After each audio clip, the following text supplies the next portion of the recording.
Follow this guide to make your cube right.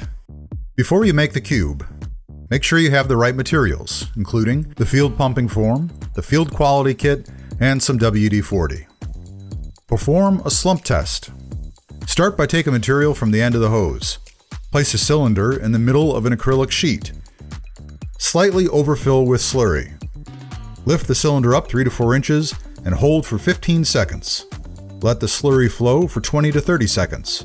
Measure the patty in both directions 90 degrees apart to confirm you're within the desired range. Prep the area. Prep the mold.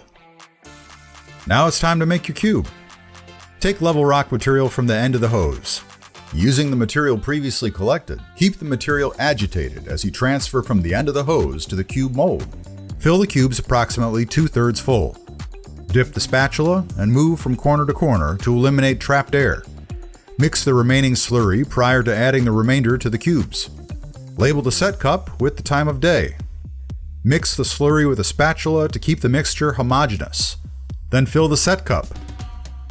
When a screw or nail has difficulty penetrating, that's when you log the set time. 5 to 10 minutes after the set time, scrape off the excess material from the cubes. Carefully remove the cubes from the mold. After the cubes are finished, complete the field pumping form in its entirety. Always use protective shipping material to avoid damaging the cubes during transit. Attach the prepaid UPS shipper carton label. Make a set of cubes for every 10,000 square feet of each job. If the square footage of the job is less than 10,000 square feet, one set of cubes is enough.